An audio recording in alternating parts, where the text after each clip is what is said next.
योग से उद्योग वाली एक बात मैं पूछा था। रामदेव जी का जो सारा साम्राज्य है वो झूठ की बुनियाद पर है। हरिद्वार का एक बहुत बड़े इंडस्ट्रियल ग्रुप को 500 करोड़ की जमीनों को देने का एक घोटाला था। भारतीय जनता पार्टी एक तो अपने पापों को नहीं मानती, वो धार्मिक स्थानों पर अपना पूर्ण नियंत्रण करना चाहती है। केदारनाथ मंदिर में बाउंड्री न होने से मोदी जी तो जाते ही हैं चप्पल जूते लेकर के। कोई भी फोटो मोदी जी का आपके केदारनाथ में या बद्रीनाथ में देख लें, कहीं फ्रेम में कहीं मुख्यमंत्री भी नहीं होंगे। चारधाम यात्रा में यूट्यूबर व्लॉगर्स बहुत ज्यादा भर गए। भ्रांतियां जो फैल रही हैं केदारनाथ यात्रा को, बहुत नुकसान ये यूट्यूबर करते हैं। तो आज केदारनाथ यात्रा गरीब लोगों के लिए और स्थानीय लोगों के लिए बिल्कुल नहीं रहेगी। टीवी तो मैंने देखना ही बंद कर दिया है, अखबार पढ़ना बंद कर दिया है। जब सरकार की ही रिपोर्टिंग होनी है। गैरसैंण को लेकर आपका क्या सोचना है? सीटों के दबाव में इस गैरसैंण के सपने को भारतीय जनता पार्टी की सरकारें तोड़ रही है। ऐसा होता है कि पत्रकार को धमकी मिलती हो? एक बहुत शीर्ष पद पर बैठे व्यक्ति ने अपने ऑफिस में मुझे धमकाने की कोशिश करी थी। हामी जी ने उन्होंने कहा कि हम सशक्त नकल विरोधी कानून लेके आ गए हैं। जो नकल माफिया था उसका संबंध किससे था? जो लोग पकड़े गए हैं उस कानून के बाद आज भी तो शिकायतें आती, आज भी बेरोजगारों की हालत बहुत खराब है। ये सरकार जो है दिखावा और ढोंग ज्यादा कर रही है। एग्जाम देंगे बच्चे, मेहनत करेंगे बच्चे, फिर मुख्यमंत्री जी उनको नियुक्ति पत्र देंगे। मुख्यमंत्री जी का कोई योगदान है उसमें?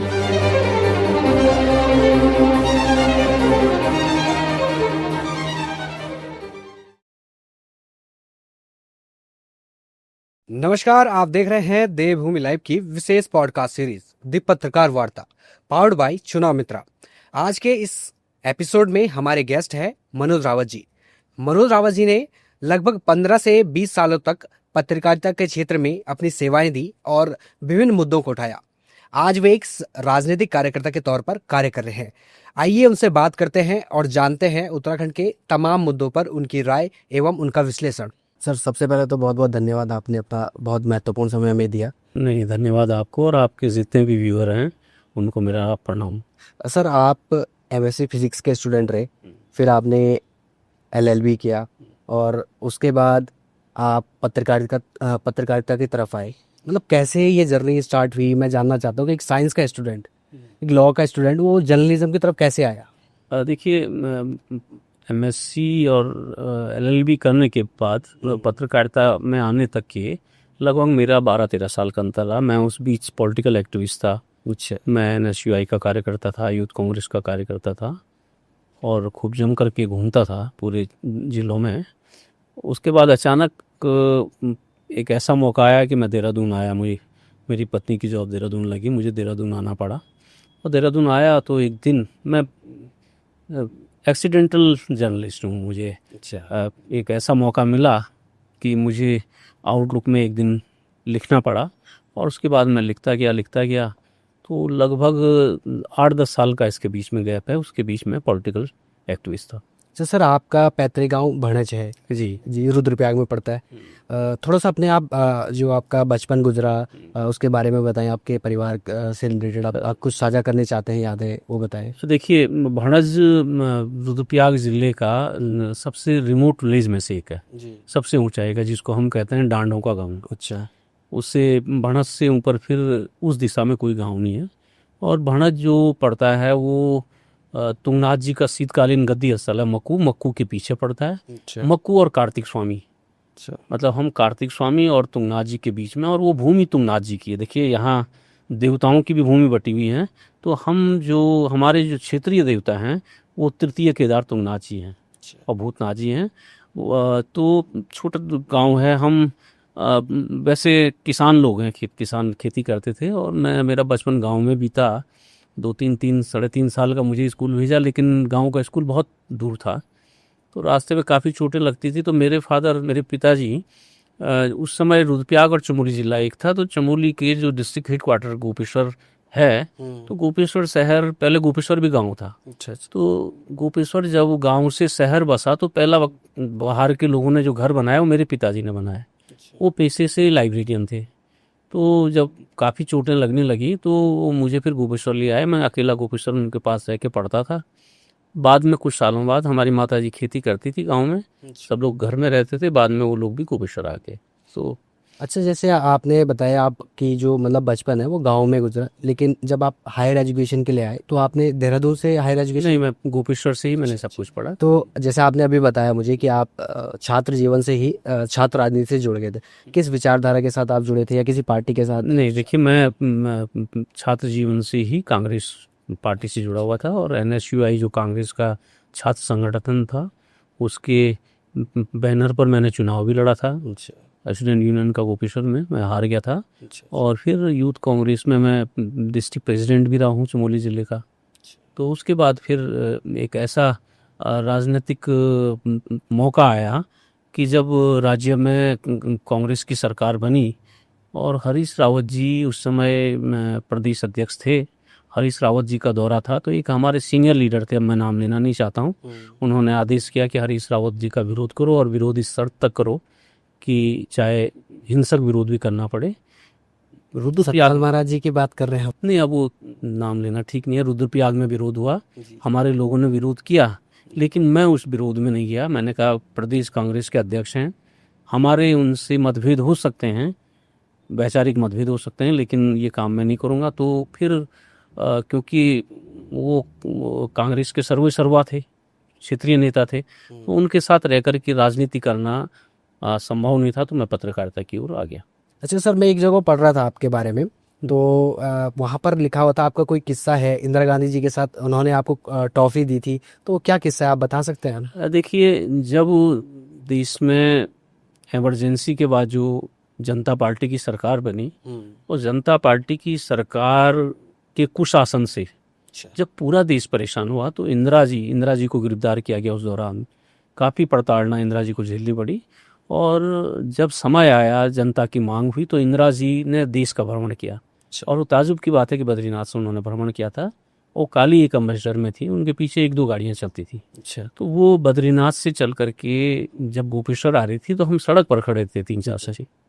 हमारे साथ कुछ हमारे सीनियर भी थे, हमारे स्वर्गीय गोपाल कृष्ण पांधरी जी एक बहुत नामी प्रिंसिपल होते थे और बहुत बड़े ज्योतिष थे पांधरी साहब। तो उनकी बिटिया आज बल्कि दीदी यहीं रहती हैं हमसे, वो कॉलेज पढ़ती थी, एमएससी करती थी, हम बहुत छोटे बच्चे थे, हम साथ में खड़े थे। तो पहली बार ज़िंदगी में एक्लियर टॉफ़ी हमने उस समय देखी थी।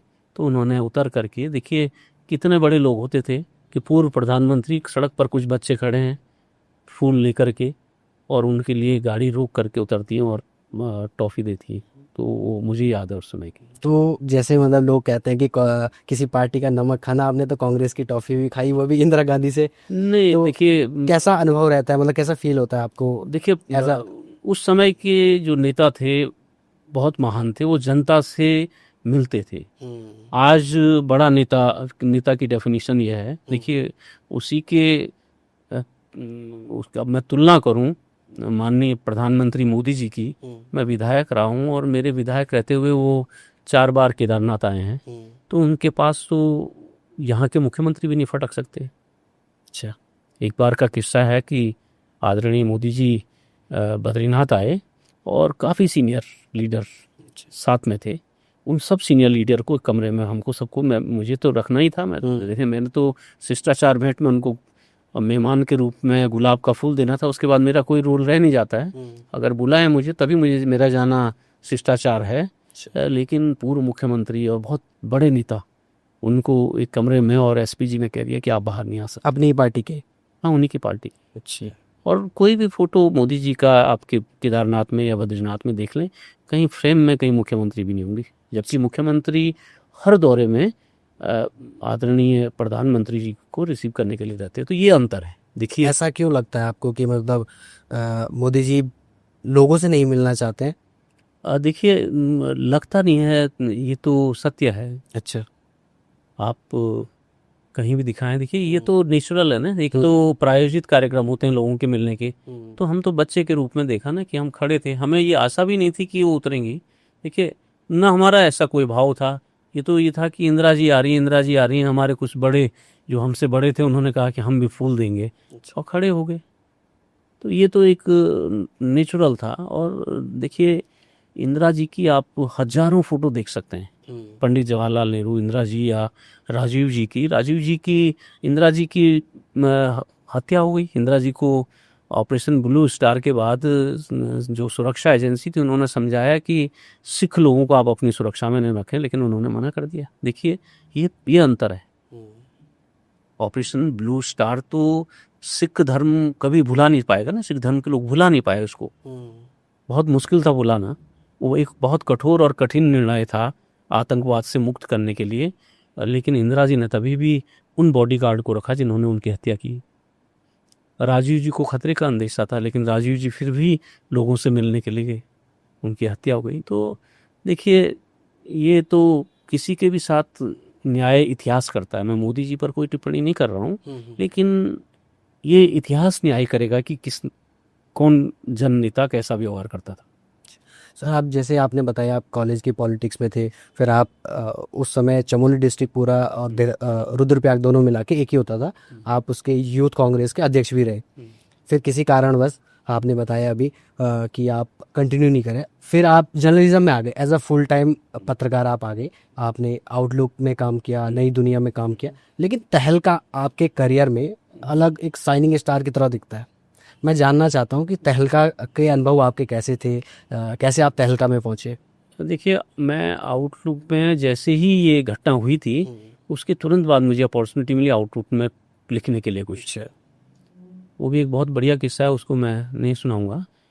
लेकिन उसके बाद तहलका में भी जैसे उमा भारती जी, तहलका में भी हमने कुछ अच्छे काम किए। उमा भारती जी उस समय लगभग 5 या 6 की बात है, उमा भारती जी हेलीकॉप्टर लेकर के मदमेश्वर, और मननी एक बुग्याल है, मननी सबसे ऊपर स्थान है। ये कहते हैं कि देवी, जो हिंदू धर्मों में देवी की, देवी का कंसेप्ट ही वहाँ से शुरू हुआ। जब देवतागण आराधना के लिए गए कि भाई राक्षसों का प्रकोप हो गया है, तो देवी ने वहाँ पर देवताओं को अश्योर करा कि मैं जन्म लूंगी, तो वो स्थान मननी है। और मननी बहुत अलौकिक स्थान है, तो वो हेलीकॉप्टर लेकर के वहाँ उतर गई थी। तो वो मैंने एक आर्टिकल किया था, आए थे हरिभजन को। उस समय उन पर फॉरेस्ट कंजर्वेशन एक्ट पर मुकदमा होना चाहिए था, लेकिन देखिए उस समय के राजनीतिक इतने बदला लेने वाले लोग नहीं थे। मुझे जो याद है उस समय संभवतः प्रदेश में कांग्रेस की सरकार थी, लेकिन बहुत कठोर निर्णय नहीं लिया, ये लगा गया कि भाई वो गलती से चले गई। तो वो एक क्योंकि आउटलुक सॉफ्ट मैगजीन थी, आउटलुक में स्कोप कम था, तो कल्चरल स्टोरी करी बहुत छोटी होती थी, फिर कलेक्टिव स्टोरी होती थी, देश के हर हिस्से से कंट्रीब्यूशन करते थे, तो बहुत ज़्यादा गुंजाइश नहीं थी। लेकिन मैं उसके बाद आउटलुक के बाद नई दुनिया में चले आया, क्योंकि आलोक मेहता जो हमारे संपादक थे उन्होंने नई दुनिया को फिर से ढंग से राष्ट्रीय स्तर पर शुरू करने की सोची, और उसमें मैगजीन आती थी एक। और नई दुनिया में मुझे याद है कि नई दुनिया में मैंने उस दौरान एक मामला, हरिद्वार का एक बहुत बड़े इंडस्ट्रियल ग्रुप को 500 करोड़ की जमीनों को देने का एक घोटाला था। लेकिन देखिए हर जो जितने भी ऑर्गेनाइजेशन होते हैं सबकी टेस्ट अलग अलग होता है। जब मैंने स्टोरी भेजी तो हड़कंप मच गया डेस्क पे। आउटलुक में नई दुनिया में हड़कंप मच गया, तो नहीं कर पाया वो स्टोरी, जबकि पूरे फैक्ट मौजूद थे। और बहुत बड़ा घोटाला था, 500 करोड़ के करीब का घोटाला उस समय था। और उस समय नई दुनिया में भी एक बहुत मज़ेदार स्टोरी मैंने करी थी, कैंपा। देखिए फॉरेस्ट एरिया है यहाँ पर, और जब जो भी फॉरेस्ट की ज़मीन हम लेते हैं किसी काम के लिए, वो बल्कि जो अभी कुछ साल पहले जोशीमठ से आगे जो प्रोजेक्ट बहा, तो उसका जो कंपनसेटरी फॉरेस्ट एफोरेस्टेशन का पैसा मिलता है, कैंपा का पैसा, उससे संबंधित था। और एक सज्जन, एक अधिकारी जो कॉर्बेट के मामले में जेल गए हैं, वो उस समय वहाँ डीएफओ थे। तो बड़ी स्टोरी थी। और देखिए, लेकिन हमने स्टोरी करके हम भूल जाते थे कि हमको कुछ करना भी है। हमने कभी स्टोरी के बाद, वरना उस मामले में, क्योंकि कैंपा के मामले में तब तक ये निर्णय आ गया था कि कैंपा का पैसा सुप्रीम कोर्ट मॉनिटर्ड फंड में जमा होगा। वो पैसा उसमें जमा न करने के बजाय उसमें इन्होंने अपने आप खर्च कर दिया था। उसमें 3 अधिकारियों की सीधी सीधी भूमिका थी, जिनमें से एक अधिकारी यहाँ उत्तराखंड के हॉप भी बने बाद में, और एक बहुत सीनियर अधिकारी थे उत्तराखंड मूल के, जो नोडल ऑफिसर लखनऊ में थे, और एक ये दुर्दांत अधिकारी जो जेल गए हैं, ये तो दुर्दांत है, इनको तो मैं संसार चंद कहता हूँ, उत्तराखंड फॉरेस्ट का संसार चंद कहता हूँ। तो वो स्टोरी भी ऐसी आई कि एक हमारे सीनियर काफ़ी तिकड़मी पत्रकार थे, उनको करनी थी, उनके काफ़ी संबंध रहते थे लोगों से, डराने धमकाने इनके। तो उन्होंने कहा कि दोनों यार एक स्टोरी आई है, वो पेड़ लगाने थे 2-2.5 करोड़ के, वो लगाए नहीं। मैंने कहा 2-2.5 करोड़ के तो पेड़ ऐसा हो नहीं सकता, नहीं लगेंगे, आप मुझे कुछ कागज़ दीजिए। जब कागज़ दिए, मैंने पढ़ा, तब पता चला ये तो इतना बड़ा इन्होंने एरर करी है। और उस मामले में वो जो सज्जन बाद में हॉप बने, उन्होंने एक मेरे रिश्तेदार रेंजर थे, उनके जरिए मुझे पैसा भेजने की भी कोशिश करी। अच्छा। और भेजा, उन्होंने मेरे पास भेजा। उन्होंने जब लेके आए थे तो मैंने उनको यही कहा, मैंने कहा अब तो हमने तो ये छाप दिया, और मैंने कहा अब इसको कोई समझ नहीं पाएगा, आप निश्चिंत रहें, मैंने छाप दिया है, इसको लोग समझ नहीं पाते हैं, आपको कोई नुकसान नहीं होगा। तो उसमें दूसरा एक हाँ तय आउटलुक के ज़माने में देखिए मोदी जी पर बात आई, 2008 के करीब एक बहुत बड़ा अभियान देश में चला कि मोदी मॉडल गुजरात का, और आउटलुक में एक कवर पेज स्टोरी हुई थी मोदी मॉडल पे। अच्छा। तो मोदी मॉडल पर और राज्यों में भी इंटरव्यू हुए थे। तो उसमें खंडूड़ी साहब यहाँ उत्तराखंड के मुख्यमंत्री थे, तो खंडूड़ी साहब का मैंने इंटरव्यू किया था। खंडूड़ी साहब ने मोदी मॉडल को साफ नकारा था और कहा था कि खंडूड़ी मॉडल बेहतर मॉडल है। अच्छा। और मुझे ये लगता है कि जो खंडूड़ी जी का राजनीतिक जीवन मोदी जी के आते ही समाप्त हुआ, उसके पीछे यही कारण था। तो सर जैसे मैं एक और चीज़ देख रहा था, अगर मैं सही हूँ तो तहलका में आपने एक कवर स्टोरी करी थी, योग से उद्योग, फिर आगे जाके इसमें एक सीरीज बनती गई, और आई थिंक आखिरी जो स्टोरी थी उसमें आपने एक काले कारनामे वाले बाबा का जिक्र किया था। देखिए मैं आपको तहलका की बात बता रहा हूँ कि लगभग 9 तक के मैं नई दुनिया में रहा, और नई दुनिया में मैगजीन जो आती थी, मैं हर हफ्ते संडे को आती थी वो मैगजीन, हर हफ्ते एक आर्टिकल करता था उससे। उसके बाद आलोक, फिर मुझे कुछ थोड़ा मेरा कुछ नई दुनिया में नहीं चल पाया, जिस टेस्ट की मैं स्टोरी करना चाहता था वो था नहीं। तहलका में मुझे अपॉर्चुनिटी मिली, और मुझे याद है तहलका की पहली स्टोरी मैंने करी थी, ये जो पावर प्रोजेक्ट थे, 56 पावर प्रोजेक्ट। देखिए निशंक जी के समय में 2 मामलों में बहुत बड़े निर्णय हुए, और विचलन एक शब्द है। सरकार जब निर्णय लेती है तो सरकार निर्णय लेने के कई तरीके हैं। एक तो कैबिनेट है, कैबिनेट में सारे कैबिनेट मिनिस्टर बैठते हैं और उस पर चर्चा करके निर्णय देते हैं। दूसरा सर्कुलेशन है, सर्कुलेशन में क्या होता है कि मिनिस्टर को भेजा जाता है लिखा हुआ और वापस आता है, सहमति देते हैं। तीसरा ऐसा होता है कि सारे कैबिनेट की शक्ति मुख्यमंत्री अपने हाथ पर लेकर के निर्णय लेते हैं। तो निशंक जी के समय में 2 निर्णय विचलन से हुए, एक तो पावर प्रोजेक्टों को देने का, और दूसरा स्टर्जिया, एक ऋषिकेश में एक ज़मीन थी जहाँ पे एम्स है उसके बगल में, इंडस्ट्रियल लैंड थी, उसको कुछ ग्रुप को देने का। वो दोनों मामले हाई कोर्ट में गए, और हाई कोर्ट ने उस पर गजब का निर्णय दिया था। उन निर्णयों पर कभी बात करेंगे। लेकिन विचलन शब्द सबसे पहले अगर इस राज्य में किसी ने प्रयोग किया तो विचलन शब्द मैंने प्रयोग किया था, और उसी विचलन के आधार पर हाई कोर्ट ने निर्णय दिया कि मुख्यमंत्री ने सारी शक्तियां अपने हाथ पर कैसे ली। और वो दोनों निर्णय, मतलब जिस दिन कोर्ट का आदेश आना था उससे एक दिन पहले उन दोनों निर्णयों को सरकार ने वापस लेकर के अपनी जान बचाई थी। लेकिन उस मामले में क्लीन चिट सरकारों को नहीं दी गई थी। दूसरा एक चीज़ मैं उसमें कहना चाहूँगा कि निशंक जी उन दोनों मामलों में उनको बदनामी मिली, लेकिन सच बात तो ये थी ये दोनों मामलों की नींव खंडूड़ी जी की सरकार में रख दी गई थी। और इन दोनों मामलों में जो लाभ जिन लोगों को पहुंचना था वो आरएसएस के लोग थे, और आरएसएस के बहुत बड़े लोग थे। जैन साहब थे जो बाद में जो यहाँ के सह प्रभारी थे, उनके परिवार को ज़मीनें दी जा रही थी, उनके परिवारों को प्रोजेक्ट दिए गए थे। तो निशंक साहब एक मोहरा थे। निशंक साहब को इन दोनों मामलों के कारण और हरिद्वार के खनन के कारण उनको मुख्यमंत्री पद से जाना पड़ा। लेकिन निशंक साहब की जितनी गलती थी उतनी ही गलती खंडूड़ी साहब की थी। वो कोई भी मुख्यमंत्री भारतीय जनता पार्टी का होता, आरएसएस के और भारतीय जनता पार्टी के बहुत लोगों के स्टेक लगे थे, उनको वो निर्णय लेना ही कौन। अच्छा सर, जैसे मैं आपसे ये पूछ रहा था कि योग से उद्योग वाली एक बात मैं पूछ रहा था, अभी हालिया में भी आपने एक मामला सुना होगा जिनके संबंध में आपने ये स्टोरी कवर करी थी, उनके साम्राज्य के संबंध में आपने ये स्टोरी कवर करी थी। अगर आप कुछ इस पर कहना चाहते हैं या आपका कोई पॉइंट ऑफ व्यू है इस चीज़ को लेकर, तो आप बताइए। देखिए, योग से उद्योग, उस समय जो है बाबा रामदेव, देखिए बाबा रामदेव का उदय 2-3 में हुआ। और योग से उद्योग ऐसा था कि मैं स्टोरी करता था तहलका में, तब तक मैं, ये लगभग 11 की बात है, तो 10-11 के बीच में मैं तहलका की, देखिए ये 2-3 स्टोरी तो जो सरकार प्रवृत्ति, जो सरकार के जाने का कारण बने मुख्यमंत्री के, तो उसके बाद काफ़ी लोगों में यह चल, लेकिन कोई हमें जानता नहीं था। मैं बहुत सामाजिक रूप से, मैं बहुत कम पत्रकार के रूप में बहुत कम किसी से मिलता था, हम काम ही अपना करते थे। कहीं से मुझे हरिद्वार का एक गांव है, वहाँ से मुझे एक चौहान साहब थे, अच्छा। वो हरिद्वार में कहीं रहते थे, कनखल में। उनका मुझे फ़ोन आया कि साहब आपका नाम सुना है, ये इसको कोई मामले को कोई कर नहीं पा रहा, समझ नहीं पा रहा है। तो जो योग से उद्योग वाला मामला है वो 2 चीज़ों पर है। एक तो कैसे उन्होंने मतलब अपना साम्राज्य को जमाया, अच्छा।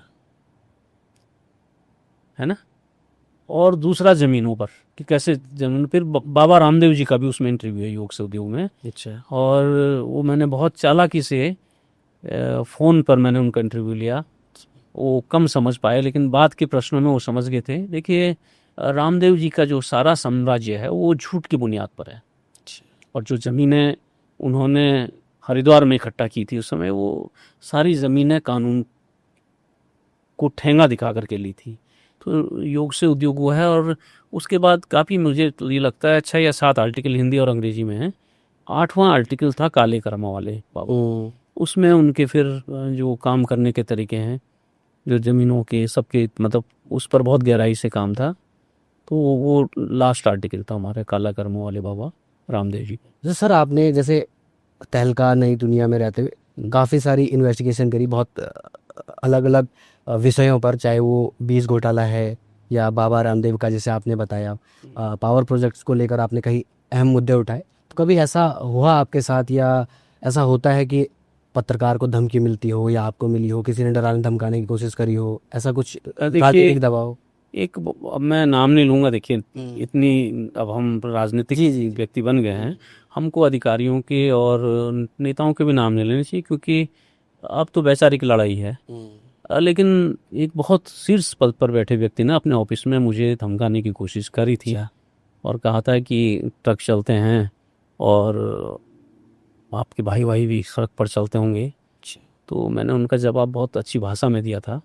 और उस दिन जो मेरे साथ जो फोटो जर्नलिस्ट पे थे, वो जानते हैं कि मैंने किस भाषा में उनको उनके ऑफिस में जवाब दिया था। तो ये तो होता ही रहता है। दूसरा, जो आप कह रहे हैं, बाबा रामदेव वाली बात आई कि काले कर्मों के बाबा तक की इतनी स्टोरी करी, वो मैंने उससे पहले भी मैंने बालकृष्ण जी पर एक स्टोरी करी थी। अच्छा।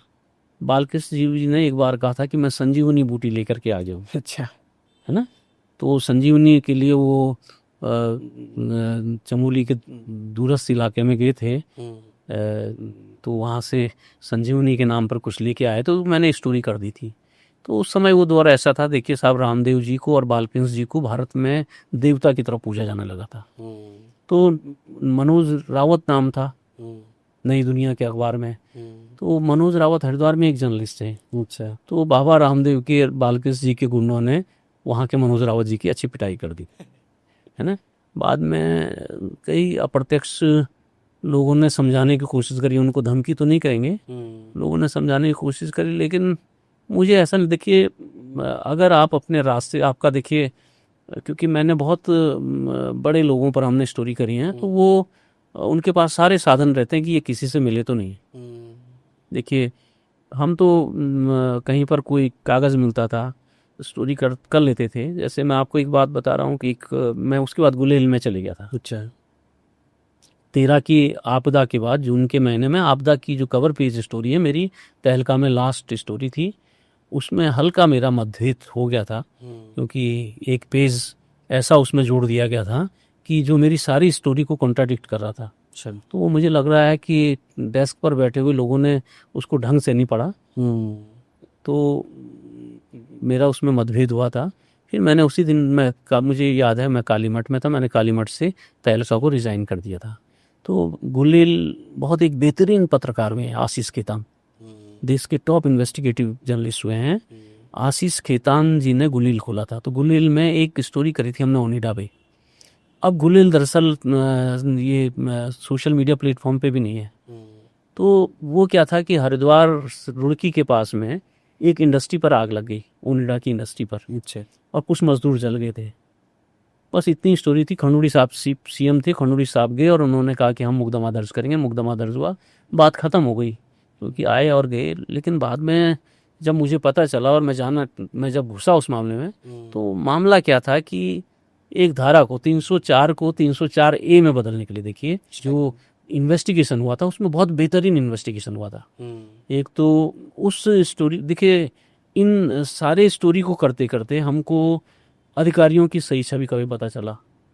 तो वो ओनिडा में, देखिए ओनिडा का मालिक लगभग मीर चंदानी उस समय 78-80 साल का था। अगर उनको उसमें सजा होती तो 3-4 साल सजा हो जाती 304 में।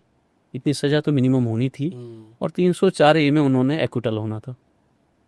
तो 304 को 304A में बदलने के लिए उन्होंने करोड़ों रुपया खर्चा। और वो स्टोरी जब हमने करी उस समय, देखिए उस समय के जो पुलिस के जो मुखिया थे उनकी बहुत अच्छी छवि थी, लेकिन वो छवि हमारे सामने खुली कि वास्तव में उनकी वो छवि के विपरीत काम कर रहे थे। बहुत अच्छे अधिकारी, एक उस समय एसएसपी अरुण मोहन जोशी थे। इसी राज्य के बड़े युवा अधिकारी थे। वो बड़े मजबूत रीढ़ की हड्डी वाले थे। एक इंस्पेक्टर उस समय जांच करी है उन्होंने, महेंद्र सिंह नेगी इंस्पेक्टर होते थे। महेंद्र सिंह नेगी ने बड़ी बेहतरीन जांच करी। तो उसमें क्या था कि देखिए जब सत्ता के सीट्स पर बैठे हुए लोगों ने, मतलब उसमें होम सेक्रेटरी जो बाद में चीफ सेक्रेटरी भी बने प्रदेश के, उन्होंने खुद बैठक ली थी। उसमें प्रोसिक्यूशन को भी बुलाया था, इन्वेस्टिगेशन सब पक्षों को, मतलब अपराध करने वालों को और अपराध की जांच करने वालों को सबको बुला करके और ये तय कराया था कि इनको कैसे बचाएंगे। और देखिए सरकारी अधिकारी कितने अपने बचाओ नहीं, अपने को जेल भिजवाने का काम करते हैं। उसका बाकायदा कार्यवृत्त तैयार किया। अच्छा। और कार्यवृत्त में ये सब लिखा कि ये मौजूद थे और ये चर्चाएं हुई। तो उसको क्या किया गया कि वो जांच हरिद्वार से मुनि की रेती को भेजा गया। और मुनि की रेती में ताजुब ये करिएगा, मुनि की रेती में जिस दिन केदारनाथ आपदा आ रही थी, तो जो इंस्पेक्टर जांच कर रहे थे उस दिन आपदा के जो दिन थे 2-3 दिन, उनमें से एक दिन जब ऋषिकेश बहने वाला था, उस दिन उन्होंने जो जनरल डायरी होती है ना, केस डायरी, सीधी केस डायरी कहते हैं, उसके 20-25 पन्ने भरे हुए दिखाए थे। तो उसको हमने पढ़ा। तो बाद में क्या हुआ कि उन लोगों को साहस आया कि जो लोग उसमें मारे गए थे। और आज भी अगर उस मामले की, देखिए CBCID जांच हुई है, CBCID जांच हुई है, जिसमें बड़े अधिकारियों को एक पुलिस ऑफिसर, IPS ऑफिसर थे उसमें, जिनके आदेश से वो जांच ट्रांसफ़र हुई थी। वो बेचारे मर गए, बीमारी के बाद वो मर गए, युवा उम्र में मरे। लेकिन मुझे पूरा विश्वास है कि उसमें अगर जांच होगी तो तत्कालीन होम सेक्रेटरी को उसमें सजा होनी चाहिए, जो बाद में चीफ सेक्रेटरी बने। अच्छा। तो वो जब मैंने खोला था उसको, जब मैंने खोला तो महेंद्र सिंह नेगी जी ने ये कहा था कि भाई हम तो इन्वेस्टिगेशन कर रहे हैं, लेकिन आपने जो इसको खोला और ढंग से इसके नए एंगल आप लोगों ने दिए। तो देखिए ये हर किसी की विशेषज्ञता होती है। तो मुझे लगा कि मेरी विशेषज्ञता इन्वेस्टिगेटिव स्टोरी करने की थी। मतलब कहीं पर करप्शन या कानून से हट करके जैसे ही गलत काम होता था वो मेरी नज़र में आ जाता था। जो मैंने आपसे कहा कैंपा की जिस स्टोरी को मेरे सीनियर ये कह रहे थे कि वृक्षारोपण का घपला है, वो घपला इतना बड़ा निकला कि देखिए उस मामले में आज भी कोई जाएगा तो सजा निश्चित है, क्योंकि सुप्रीम कोर्ट मॉनिटर फंड में जाना था। तो और ये वाला जो मामला मैं आपको बता रहा हूँ ओनिडा वाला, अभी ये शायद कहीं केस चल रहा है। तो अगर सही न्याय हुआ तो, क्योंकि डॉक्यूमेंट्री एविडेंस है, इन सब लोगों ने मिल करके उस केस को ख़त्म करने की कोशिश करी। तो कानून की लाठी बहुत देर में बजती है, लेकिन बजती ज़रूर है। अच्छा सर, जैसे मतलब आपने बताया कि जो हमारे अफसरशाही सिस्टम में हैं और वो चीज़ों को ऐसे बदलने की कोशिश करते हैं या इस तरीके करते हैं, तो सरकार का कंट्रोल किस लेवल तक रहता है? मतलब सरकार अफसरशाही को किस लेवल, कई बार हम सुनते भी हैं कि अफसर नहीं सुन रहे हैं, मुख्यमंत्री साहब कह रहे हैं कि अफसर नहीं सुन रहे हैं, पार्टियां के विधायक कहते हैं या वो कहते हैं कि अफसर नहीं सुन रहे, तो मतलब ये कैसा मैकेनिज्म होता है, थोड़ा आप बताएं इस बारे में। देखिए, किसी भी सरकार में, मजबूत सरकार में अफसर की एक सीमा होती है। अफसर एक तो नीतिगत निर्णय ही नहीं कर सकता है, दूसरा इस राज्य में नीतियों का पालन भी, देखिए एक तो जो डिवीजन ऑफ वर्क है इस राज्य में, मंत्री और अपने सचिवों के बीच डिवीजन ऑफ वर्क नहीं करते हैं कागजों में। और जो मंत्री करते हैं, एक मंत्री जी का बड़ा हास्यास्पद किस्सा है, एक मंत्री जी का इस सरकार में डिवीजन ऑफ वर्क वाकायदा कामों में किया है, अच्छा, अपने कागजों में किया है, लेकिन वो सबसे कमजोर मंत्री हैं। उनको बहुत अच्छी नीतिगत निर्णयों वाली फाइल भी उनके सेक्रेटरी उनके पास नहीं भेजते हैं। अच्छा, तो मंत्रियों में, राजनेताओं में जब ज्ञान की कमी होगी, देखिए या तो ज्ञान की कमी के कारण होगा ये, या कमजोरी के कारण होगा। अफसर कमजोरी पकड़ लेते हैं। लेकिन मेरा ये मानना है कि अफसर तभी एक सीमा से ऊपर भ्रष्ट होता है जबकि राजनेता उसको छूट देते हैं। तो अफसर का दोष नहीं देना चाहिए, क्योंकि नीति बनाना, नीतिगत निर्णय लेना सरकार का काम है और अफसरों पर अंकुश रखना भी सरकार का काम है। तो जो आप अफसरों की बात कर रहे हैं कि वो जो 2 मामले हुए थे, देखिए मैं हर मामले को मैं याद कर रहा हूँ, वो जो अफसरों की साफ छवि भी निकलती है। वो जो 2 मामले हुए थे, स्टर्जिया और पावर प्रोजेक्ट वाले, उन दोनों में एक ही अधिकारी थे, अच्छा, चीफ सेक्रेटरी, और उनकी छवि बहुत अच्छी थी। लोग कहते थे साहब वो तो बहुत मार्के के अफसर हैं, लेकिन सुप्रीम हाई कोर्ट के चीफ जस्टिस ने दूसरा निर्णय देते समय भी कहा कि मुझे ये पता होता तो मैं इस अधिकारी को ठीक करता। होता क्या है कि अब बाद में पता चलता, देखिए अधिकारियों का भी हर स्टेज पर, जूनियर लेवल पर जो अधिकारी बहुत कड़क और ईमानदार होता है, बाद में पता चलता है कि प्रदेश का मुखिया बनते समय या बनने से पहले उसकी कमर बिल्कुल टूट जाती है। क्योंकि शीर्ष पदों का सुख लेना अधिकारी की एक मजबूरी हो जाती है।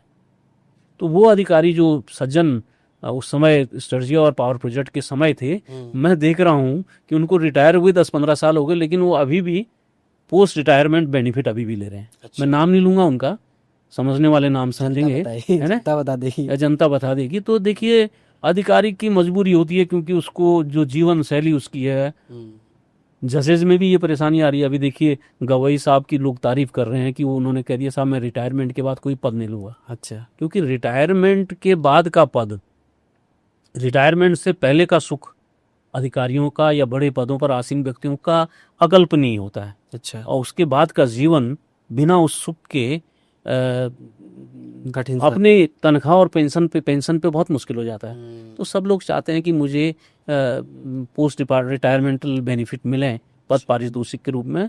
तो रिटायरमेंट पर आते आते बहुत कम लोगों की, जिनकी रीढ़ आप शुरुआती सालों में अधिकारियों की कहते हैं साहब बहुत तगड़ी हड्डी वाले अधिकारी हैं, उनकी हड्डी झुकती जाती है। तो ऐसे कई दर्जनों उदाहरण हैं कि जो हमने अधिकारियों को देखा। हमने अपने ही राज्य में बहुत प्रतिभाशाली अधिकारियों को देखा, और बाद में जब उनको कोई पद मिला, उस पद के कारण उनको, देखिए अपने पद पर रहते हुए जब वो प्रदेश के मुखिया रहे, एक विभाग के मुखिया रहे, तो बहुत बेहतरीन अधिकारियों में से रहे, लेकिन रिटायरमेंट के बाद वो ऐसे पद पर गए और उसके बाद उनको जेल जाना पड़ा। तो ये तो व्यक्ति का भाग्य है, उसके कर्म है कि कब कौन सा चीज़ उस पर लग जाए। लेकिन मेरा ये मानना है कि बिना राजनीतिक सह के अधिकारी भी लगाम नहीं हो सकता। अच्छा सर, जैसे आपने बताया कि जब 2013 में केदारनाथ में आपदा आई, उस वक्त आप कहाँ थे? ग्राउंड पे थे या फिर आप किसी संस्थान के साथ की दूसरी जगह पर थे? मतलब क्या आपका अनुभव रहा है? क्योंकि तेरह में मैं तहलका में था। आपदा के पहले देखिए हमारा लगातार संपर्क रहता है, क्योंकि हम उस जिले से भी हैं। 3-4 दिन पहले से संकेत आ रहे थे कि बहुत खराब हो रहा है। अच्छा, एक तो जो ऊंचाई के इलाकों में पालसी रहते हैं, भेड़ पालक रहते हैं, तो उस समय कुछ मोबाइल कनेक्टिविटी कहीं कहीं थी। अच्छा, तो मेरे एक भेड़ पालक से बात हुई, तो उन्होंने कहा कि भूला सबल जैसी बारिश पड़ रही है, जबकि ऊंचाई में फुहारे जैसी बारिश होती है। अच्छा, हाई एल्टीट्यूड पे जो बारिश होती है फुहारे जैसी होती है। उसके बाद एक विश्राम सिंह तहसीलदार थे, वो यात्रा तहसीलदार थे गौरीकुंड में। अच्छा। उन्होंने 2 दिन पहले का मुझे बताया कि क्या कारें बहने लग गई हैं, गौरीकुंड से कारें बही थी, इसको नोटिस नहीं किया। तो मुझे आशंका हुई थी, हम निकल गए थे। तो आपदा के तुरंत बाद उस घाटी में पहुंचने वाले पहले लोगों में मैं भी था।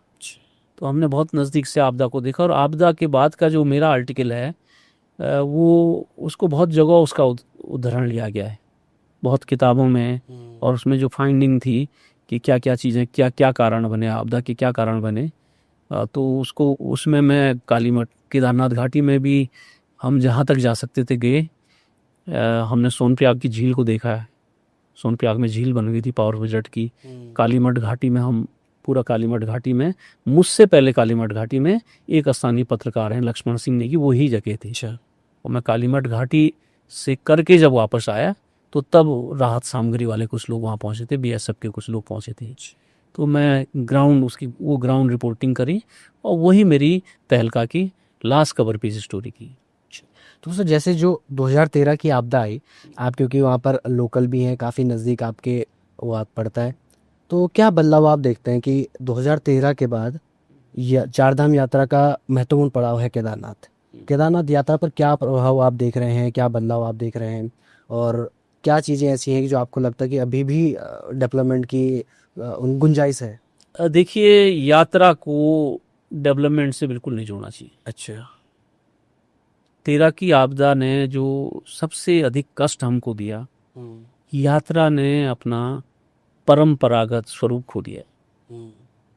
हमारी यात्रा चट्टियों पे चलती थी, गौरीकुंड से चट्टियाँ शुरू होती थी, सड़क के किनारे लोगों के पीढ़ियों से, देखिए केदारनाथ यात्रा को लोग पीढ़ियों से चला रहे हैं। उस गौरीकुंड से लेकर के केदारनाथ के बीच में ऊखीमठ ब्लॉक के अलग अलग गांवों के लोगों की दुकानें होती थी, चट्टियाँ होती थी। इन चट्टियों पर दुकान होती थी, कच्ची दुकान, झोपड़ीनुमा दुकान, लकड़ियाँ जलती थी। गरीब से गरीब यात्री, 50-60 यात्री सो सकते थे। रामबाड़ा था, रामबाड़ा में अच्छे खासे 2-3 हज़ार। अब तो नए लोग रामबाड़ा जाएंगे तो रामबाड़ा को तो समझ भी नहीं पाएंगे रामबाड़ा क्या था। 2-3 रामबाड़ा बीच का ऐसा कैंप था कि 2-3 हज़ार लोग रह सकते थे वहाँ पर। रामबाड़ा ख़त्म हो गया। तो जो सबसे ज़्यादा दुख हमें जिस चीज़ का मुझे होता है कि चट्टी सिस्टम ख़त्म हो गया। अब केदारनाथ यात्रा न तो केदारनाथ के लोगों के लिए रह गई, अच्छा अब नया स्वरूप हो गया। यात्रा के बाद प्रशासन ने 10x12 के टीन सेट बना दिए जिनको नीलाम करती है। इस बार 10x12 का एक टीन सेट की दुकान 8 लाख में गई है। 8 लाख। अब आप फी लगाइए, लोग कितना पागल हो रहे हैं। मतलब ये टेंडर सबके लिए ओपन होता है? अटेंडर सबके लिए ओपन है। अच्छा। तो देखिए, यात्रा में मैं बार बार कहता हूँ, मैं उस इलाके का विधायक भी रहा हूँ, मैं कहता हूँ कि यात्रा को वही जानते हैं जो बचपन से यात्रा को चलाते थे। आप अचानक जाकर के यात्रा में ये सोचें कि मैं कैंप लगा करके दुकान लगा के कुछ कमा पाऊंगा, नहीं। सही। यात्रा क्या था? यात्रा पीढ़ियों का संबंध होता है। पहले हमारे परंपरागत लोग जो ऊखीमठ ब्लॉक के लोग जाते थे, वो बचपन से जाते थे। छुट्टी भी घुटनों के बल, जैसे बच्चा बड़ा हुआ तो वो 2 महीने के लिए यात्रा में जाता, उसको वो देश के यात्रियों को पहचानता था, भाषाओं को जानता था, कल्चर को जानता था, यात्री की कैसे आवभगत करना है वो सब जानता था। आज वो तत्व जो है ना, जो यात्रा का, क्योंकि 19 किलोमीटर की यात्रा थी, अब 21, 22, 23 बहुत डिस्प्यूट होता, कोई कहता है 21 है, कोई 22, कोई 23। उसमें जो हर 200 मीटर पर दुकान होती थी, उन लोगों का, उनकी जो मेहमान नवाजी थी वो अलग ही थी। और सबसे बड़ी बात, गरीब आदमी के लिए यात्रा में आसरा था।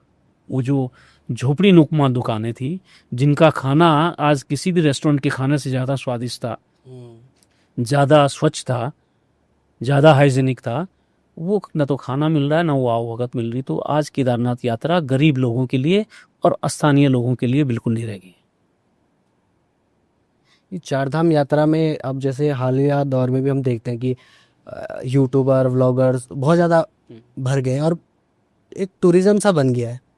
तो आप जैसे आप लोकल क्षेत्र से ही आते हैं, तो वहाँ पर जो लोगों का जीवन था उससे प्रभावित होता है उस चीज़ से, मतलब वो लोग उस चीज़ को फॉलो कर रहे हैं, उसी दिशा में जा रहे हैं, अपना कल्चर भूल रहे हैं? देखिए, कल्चर पर तो क्योंकि मोबाइल आ गया है, वो सब चीज़ें लोगों को दिखती रहती हैं।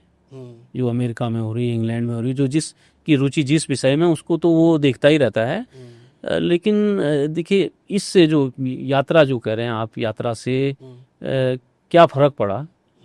और यात्रा से जो लोग यूट्यूबर आ रहे हैं, यूट्यूबर आ रहे हैं, हाँ, तो देखिए यूट्यूबर, पहले यात्रा जो थी ना, यात्रा में कुछ विशिष्ट नियम थे। हाँ, जैसे आजकल मैं देखता हूँ कि शादी के बाद नए नए जोड़े भी पहुंचते हैं।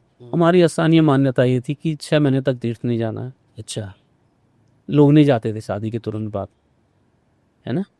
कई मान्यताएं थी, उन मान्यताओं, अब तो मैं देखता हूँ कि बहुत छोटे बच्चों को लेके चल देते हैं। कई चीज़ें अब वो आप उनको रोक नहीं सकते हैं।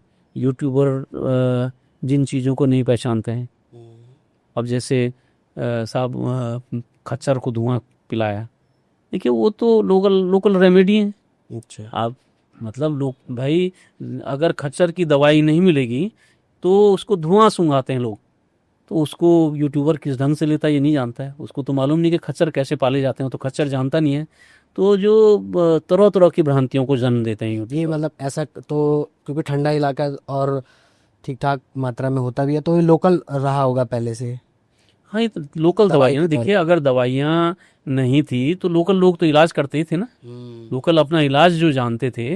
आप लोकल इलाजों को, आप आयुर्वेद को चुनौती नहीं दे सकते हैं, जैसे आप आयुर्वेद को चुनौती नहीं दे सकते हैं। एलोपैथी की उम्र कितनी है? एलोपैथी की उम्र भी 100 साल से ज़्यादा तो नहीं है ना। सही। उससे पहले भी तो दुनिया में इलाज होते थे लोकल। अब तो मैं ये देखता हूँ, मैं एक उदाहरण दे रहा हूँ, इस पर विवाद हो जाता है कि साहब केदारनाथ में चाय इतनी महंगी क्यों हुई, पेप्सी कोल्ड ड्रिंक इतना महंगा क्यों हुआ, या मिनरल वाटर की बोतल। भाई केदारनाथ से, गौरीकुंड से और केदारनाथ जो खच्चर जा रहा है 4,000 का जा रहा है। 4,000 का खच्चर अगर 2 क्रेट कोल्ड मिनरल वाटर के लिए जा रहा है तो क्या क्या बचेगा? तो वहाँ का जीवन दूसरा, 6 महीने का रोजगार है। सही बात। तो ये जो भ्रांतियां जो फैल रही हैं केदारनाथ यात्रा को, बहुत नुकसान ये यूट्यूबर करते हैं, क्योंकि ज्ञान की कमी है। दूसरा, केदारनाथ मंदिर का जो सबसे बड़ा कष्ट जो मुझे होता है, जिसमें मुझे लगता है कि मेरा योगदान भी है, क्योंकि केदारनाथ में जो पत्थर लगा वो सबसे पहले मैंने ही बना करके दिया था विधायक के रूप में। अच्छा, और मैंने उसकी मशीन लगवाई थी। मैंने कहा था सरकार को कि भाई ये पत्थर लगना चाहिए, यही बचेगा। वो लगाया तो, लेकिन जो चौक बना केदारनाथ का, उसका कहीं कोई बाउंड्री नहीं है। आपने देखा होगा केदारनाथ की कोई बाउंड्री नहीं, पहले बाउंड्री थी। तो आज केदारनाथ मंदिर में बाउंड्री ना होने से मोदी जी तो जाते हैं चप्पल जूते लेकर के, तो सभी दुनिया ने देखा, लेकिन आम भक्त भी परिक्रमा से लेकर के नंदी तक के जूते भी परिक्रमाई में हो रहे, क्योंकि उसकी मजबूरी है। जिस मंदिर की कोई बाउंड्री नहीं है, तो वास्तु के साथ बहुत बड़ा खिलवाड़ किया गया केदारनाथ। तो ये हमारी सांस्कृतिक परंपराएं कई थी केदारनाथ में। जो केदारनाथ का जो सबसे बड़ा नुकसान जो केदारनाथ के जो डेवलपमेंट पे हुआ है, आज अगर आप भैरव, जहाँ पे भकुंड भैरव है, वहाँ से फोटो लें तो गगनचुम्बी इमारतों के बीच में आप केदारनाथ मंदिर नहीं देख पाते। जूम करना पड़ता है कि मंदिर कहाँ पर है। जबकि पहले ये माना गया था कि केदारनाथ जी के मंदिर से बड़ी कोई बिल्डिंग नहीं बनेगी। तो कंस्ट्रक्शन की क्वालिटी बहुत ख़राब है।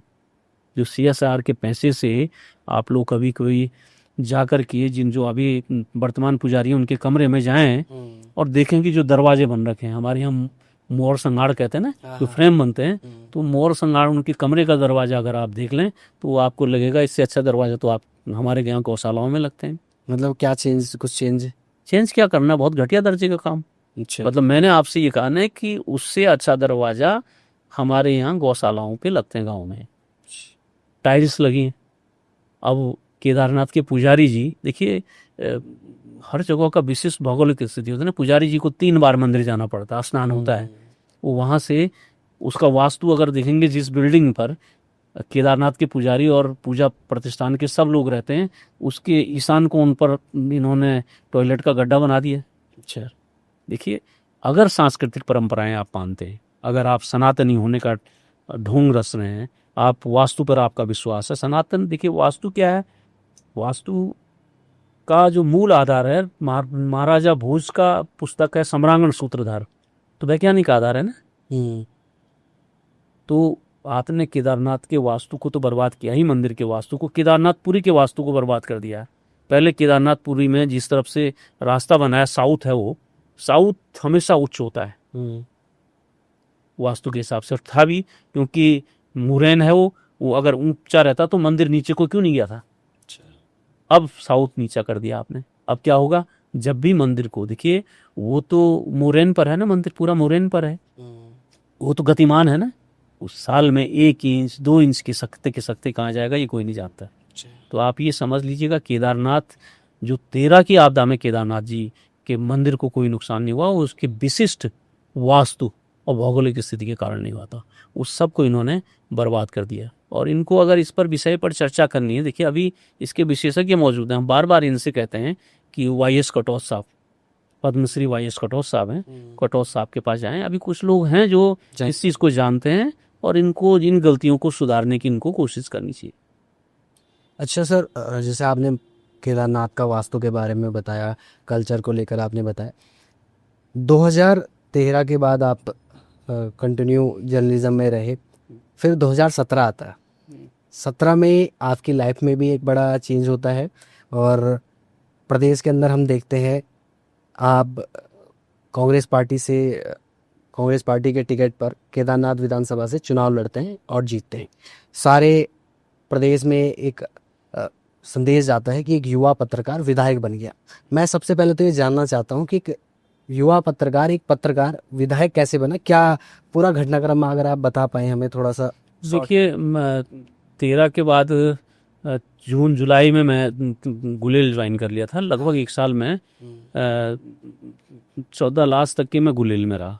गुलेल को आशीष खेतान चला नहीं पाए, गुलेल बंद हो गया, तो फिर मैं आउटलुक मैंने ज्वाइन कर लिया था। आउटलुक में मैंने 2-4 स्टोरी करी, लेकिन मेरा क्योंकि आपदा के बाद मेरा मन केदारनाथ अपने क्षेत्र पर लग गया था, कई चीज़ें थी, मैं अधिक वहाँ रहने लगा था, काफ़ी काम भी आपदा में हमने करे। तो रावत जी, उसके बाद हमने अपने पत्रकार साथियों के साथ एक सतोपंथ का टूर की, जिसमें प्रिंट, इलेक्ट्रॉनिक्स मीडिया, फॉरेस्ट और पुलिस, इन सब का एक ग्रुप बना करके हमने वो यात्रा करी थी। तो हिटो केदार बात का, तो वो क्या हुआ कि वो कुछ चैनलों पर चला, और वो चैनलों पर चला, वो ट्रैक इतना फेमस हुआ कि उस दौरान बहुत बड़े अमाउंट का व्यापार वहाँ के लड़कों को मिला। तो एक अधिकारी ने माननीय हरीश रावत जी से कहा कि भाई कैसे टूरिज्म को कैसे डेवलप किया। तो उन्होंने कहा कि भाई इस मॉडल से वो लोग गए, उन्होंने ऐसा स्टोरी करी और उससे 1-1.5 करोड़ का कंट्रैक्ट, एक ही कंट्रैक्ट मिला वहाँ के लड़कों को ट्रैक का। तो ऐसा करिए। तो रावत जी ने मुझे बुला करके कहा, 16 की बात है, अगस्त सितंबर की बात, कि मैं माटा का भी प्रेसिडेंट था, माउंटेनियरिंग एंड ट्रैकिंग एसोसिएशन का, मैं kayaking, canoeing and rafting association का भी नेशनल बोर्ड का मेंबर था, एग्जीक्यूटिव का मेंबर था। तो उन्होंने कहा कि मनोज ट्रैक होना चाहिए पूरे, कैसे होगा प्रदेश में। मैंने कहा साहब पूरे प्रदेश में एक दिन किया जा सकता है, मतलब 1 हफ्ता ऐसा हम चुने कि पूरे प्रदेश में करें। उन्होंने अधिकारियों से बात करी होगी, तो बाद में उन्होंने कहा कि नहीं, केदारनाथ को थीम बना करके ट्रैक करो। तो मैंने कहा केदारनाथ को थीम बना के ट्रैक ये थी कि केदारनाथ आपदा में निकलने के रास्ते लोगों को पता नहीं थे। अच्छा, देखिए एक ही रास्ता जो रामबाड़ा से केदारनाथ का ट्रेडिशनल मार्ग था, उसी को पता था पुराने उन मार्गों की स्थिति क्या थी। और उस गलती के कारण उस मतलब जो केदार अभियान हुआ, उसमें हमने 8-9 रास्तों से केदारनाथ पहुंचने का प्लान बनाया। अच्छा, उसमें लगभग कोई रास्ता 9 दिन का था, कोई 1 हफ्ते का था। तो उसमें राज्य की तमाम सेवाओं की, पुलिस सेवा के मुझे लगता है 6-7 अधिकारी थे, जो बाद में उसमें एडीजी थे अशोक कुमार, बाद में डीजी बने, वो भी थे, उनकी पत्नी भी थी। काफ़ी अधिकारियों ने किया। आईएएस से भी कुछ लोगों ने नाम दिया था, लेकिन उसी दौरान क्या हुआ था कि सिविल सर्वेंट के ट्रांसफ़र हो गए थे। तो वो अपनी नई पोस्टिंग के चक्कर में नहीं आ पाए। लेकिन अलग अलग सर्विस के कम से कम 20-25 अधिकारियों ने उस अभियान को ज्वाइन किया। उस थीम ये थी कि हमारे अधिकारी जब तक के परंपरागत रास्तों को नहीं जानेंगे तो संकट के समय उन रास्तों का प्रयोग नहीं कर पाएंगे। तो बहुत सफल वो अभियान रहा था। उसकी सबसे बड़ी सफलता ये थी कि जो हमने त्रिजुगी नारायण से जो दल भेजा था और केदारनाथ के लिए, उसमें ये पता चला कि रास्ते में कंकाल है। तो कंकालों का पता चला। फिर उन कंकालों का हरीश रावत जी की सरकार ने, क्योंकि ये मान लिया गया था कि कुछ कंकाल नहीं, तो उसमें ये थ्योरी निकली कि वो जो रामबाड़ा से ऊपर को चढ़े बिना पानी के लोग मरे थे। और बड़ी जो फोटोग्राफ्स आए, बड़ी मतलब जिसको कहेंगे हृदय विदारक दृश्य था ये। लोग मतलब जूते पे अगर किसी का मुंह चिपका हुआ तो मतलब वो पानी उसका पी रहा था। तो उन लोगों का सबसे बड़ा कंट्रीब्यूशन उस यात्रा का मुझे ये लगता है कि उसके बाद उन कंकालों को इकट्ठा करके उनका सामूहिक फुनरल किया गया। तो मुझे जो सबसे शांति जो लगती है हमारा कंट्रीब्यूशन। दूसरा, कौन कौन से रास्ते हमारे चुने जाने चाहिए अगर कभी भविष्य में आपदा आती है। अभी पिछले साल आपदा आई तो आपदा के लिए फिर ये हुआ कि वैकल्पिक मार्ग, भाई ये तो ट्रेडिशनल मार्ग है हमारा, शांति के लिए तो सबसे अच्छा मार्ग यही है, सबसे सरल और सबसे सुगम मार्ग है। लेकिन आपदा आती है, वो रास्ता टूटता है, तो किस रास्ते से निकलें? तो फिर वो वैकल्पिक मार्ग, वो रास्ते हिटो केदार के लोगों को याद आई। तो फिर आगे आप हरिसावत जी से मिले? हाँ, तो फिर रावत जी को देखिए, मैं लगभग रावत जी के यहाँ से उनके सुपुत्र का एक दिन मुझे फ़ोन आया कि आपको हम कुछ राज्य मंत्री दर्जा देते हैं। मैंने कहा नहीं साहब, मेरा इसमें कोई इंटरेस्ट नहीं है। कुछ भाषा से संबंधित राज्य मंत्री बनाना चाहते थे। मैंने कहा जी मेरा इसमें इंटरेस्ट नहीं है, ना मुझे ये सुख सुविधा भोगनी है। कहा नहीं आप पत्रकार हैं। मैंने कहा मैं पत्रकार तो हूँ, लेकिन भाषा मेरी बहुत कमज़ोर है, आप गलतफहमी में होंगे। भाषा मैं काम चलाऊ लिख लेता हूँ, लेकिन भाषा की दृष्टि से मेरा भाषाई ज्ञान बहुत कमज़ोर है और मैं बहुत गलतियाँ भी लिखता हूँ, तो मैं वो पद नहीं लूँगा। फिर उन्होंने कहा कि आपको अगर कभी चुनाव लड़ाया जाए, तो मैंने कहा हाँ, उसके लिए मैं सहमत हूँ। तो मैं लगभग 3-4 महीने पहले मैं मन बना चुका था कि अगर मुझे तब मैं फिर पत्रकारिता को, मैं आउटलुक को भी मैं छोड़ दिया था पूरी तरह से।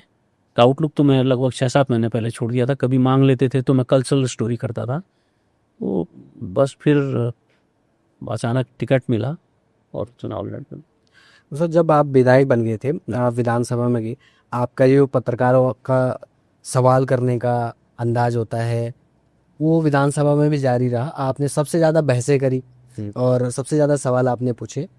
इसी प्रोसेस के थ्रू आपने भू कानून की जो बात आज चल रही है उसमें पहली बार बोलने वाले व्यक्तियों में से आप थे। आपने इस बात को उठाया, तो आज के समय में आप देख रहे हैं जगह जगह पे मांगे उठ रही, लोग बात कर रहे हैं, तो आपका क्या स्टैंड है, क्या पॉइंट ऑफ व्यू है? देखिए, भू कानून जो आज बात हो रही है वो लोग बात कर रहे हैं। भू कानून से ज़्यादा भू कानून के साथ साथ हम भू अधिकार की भी बात कर रहे हैं। और पत्रकार रहते हुए देखिए, आज वनाधिकार कानून 2006 की बात लोग अब करने लगे हैं। हमने 11-12 में पत्रकार रहते हुए वनाधिकार कानून पर बहुत बड़ी स्टोरी करी थी मैंने तहलका में। वो कवर पेज स्टोरी तो नहीं थी, लेकिन 4-5 पेज की स्टोरी थी। और उसके लिए मैं बिंदु खत्ता गया था। जो खत्ते हैं, खत्तों से लेकर के ऊंचाई के इलाकों में जहां हमारे लोग, वनों पर आश्रित लोग सालों से रह रहे हैं और उनको भूमिधरी अधिकार, जबकि 2006 में schedule tribes and forest dweller act संसद ने पास कर दिया। और आज तक की भी सबसे दयनीय स्थिति इस प्रदेश की है, जहां मध्य प्रदेश में 6 लाख लोगों तक के, लगभग 6 लाख लोगों को या कम्युनिटीज़ को इंडिविजुअल एंड कम्युनिटी राइट मिल चुके हैं। वहाँ यहाँ वो राइट्स मुझे लगता नहीं 1 दर्जन लोगों को भी मिले। अच्छा, तो उस पर हमने तब लिखा था। देखिए, तब से हम राइट्स की बात कर रहे थे, जो हमारे भूमिधरी अधिकार हैं, ज़मीनों के कानूनों पर हमने बहुत कुछ तब भी लिखा था। ये वाला जो कानून है, ये जो आया 18 में, जो ये कानून आया, इस कानून की जो 2 धाराओं में परिवर्तन किया, उसके बाद तो उत्तराखंड का सब कुछ ही बदल गया। त्रिवेंद्र सरकार में जो, देखिए अगेन मैं आपको कह रहा हूँ, त्रिवेंद्र जी को ये पता ही नहीं चला होगा कि देखिए ये तो खेल ऊपर से होते हैं। अच्छा, इस राज्य में जो भी खेल है ऊपर से किसी बड़े, वो तो आज मैं मतलब अब ज़मीनों के रिकॉर्ड देखने के बाद मैंने जो प्रेस कॉन्फ्रेंस अपने जाने से पहले की थी जॉर्ज एवरेस्ट वाली और ज़मीनों वाली, वो तो पत्रकारों के लिए 1 महीने तक की स्टोरी थी। लेकिन अब कोई स्टोरी करने को तैयार ही नहीं, कोई देखने को तैयार नहीं कि उनमें क्या, उन कागज़ों के अंदर छुपा क्या है। तो वो किसी न किसी को फ़ायदा पहुंचाने के लिए वो निर्णय लिया गया था, लेकिन वो बहुत ही गलत निर्णय था। और त्रिवेंद्र जी का नहीं, उसके बाद धामी जी ने तो वो छूट भी छोड़ दी। देखिए, उसमें 143 में कौ जोड़ा गया था।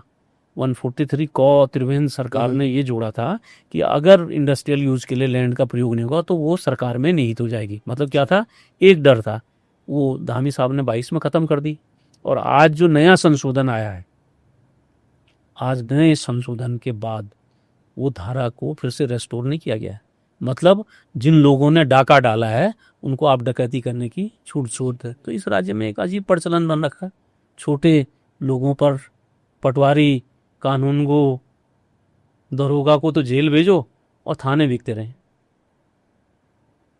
तो मेरा ये कहना है कि अब देखिए सबसे बड़ा कष्ट पत्रकारिता को देख के ये होता है कि पहले लोग लिखते थे, देश में इन्वेस्टिगेटिव जर्नलिस्ट थे। हमने तरुण तेजपाल जैसे शेर के साथ काम किया जिसको जेल तक भेजा गया।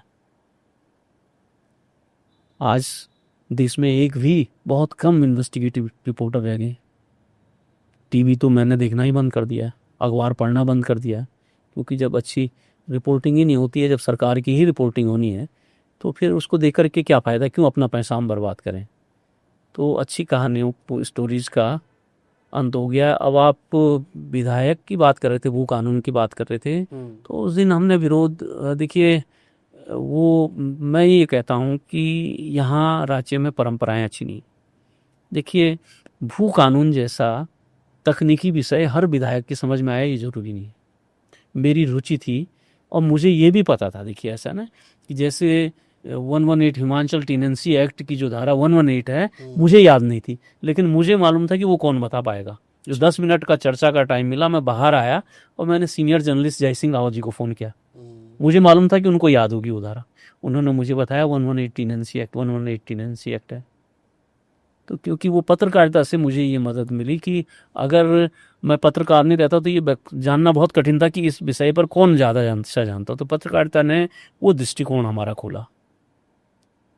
तो विधानसभा में भी देखिए जिस भी इशू पर हम तो कहेंगे, देखिए अभी हमने पत्रकारिता को भी बहुत जी भर के जिया। देखिए जो मतलब तहलका का कार्यकाल था, तहलका से पहले भी मैंने बताया कि कुछ स्टोरीज मैंने बड़ी अच्छी उनमें भी हुई थी इन्वेस्टिगेटिव, लेकिन तहलका और गुलेल के कार्यकाल में जो काम हुआ 3-4 साल, वो हमने भरपूर जिया। मतलब वो ज़िंदगी भर में कुछ करने के बजाय वो 3-4 साल ही बहुत अच्छे हैं। अभी देखिए अभी एक पद पर अभी एक माननीय महोदय मनोनीत हुए, तो कई लोगों के मुझे फ़ोन आए, साहब क्या था उनका, कैसा था। मैंने कहा 3 स्टोरी की थी, 2 हैं, सो मैंने दी तो वो कई जगह वो लोगों ने शेयर भी की, है ना। सहृदयतापूर्वक एक सज्जन जो मेरे चुनाव में मेरे विरोध में प्रचार करने आए थे, उन्होंने भी शेयर की, लेकिन उन्होंने नाम तक नहीं लिखा कि ये उन्होंने लिखा है। अच्छा, है ना। तो अच्छा जी। और ये जो विधानसभा के साल हैं इसमें भी हमने कोई मौका नहीं। देखिए चारधाम देवस्थानम, देखिए देश में कुछ ही कानून भारतीय जनता पार्टी की सरकार ने वापस लिए। भारतीय जनता पार्टी एक तो अपने पापों को नहीं मानती है। उनके राज्य में देखा होगा आपने, एक सज्जन क्या बोल रहे हैं मध्य प्रदेश में और क्या उल्ट बोला, लेकिन आज तक के उसको रिजाइन नहीं कराया। देखिए लोक लाज की सरकार नहीं है और लोकतंत्र चलता है लोक लाज से, क्योंकि इन्होंने ये समझ लिया है, ये भगवान के बाद ये दूसरे नंबर पर है लोक लाज का, और लोगों की ओपिनियन का कोई महत्व नहीं है, क्योंकि ओपिनियन को ये किस डायरेक्शन में ले जा रहे हैं वो चुनाव तक के सीमित हो गए। चुनाव में वो पता नहीं क्या क्या चल लेंगे। तो मेरा ये कहना है कि ऐसे समय में जबकि ये किसी बिल को वापस नहीं करते थे, तो या तो केंद्र में 2 कृषि कानून वापस हुए हैं, या उत्तराखंड की विधानसभा में चारधाम देवस्थानम बोर्ड कानून वापस हुआ। और उस दिन जिस दिन ये सदन में रखा गया था, उस बहस को जरूर आप लोगों को सुनना चाहिए। उस दिन मैंने क्या कहा था।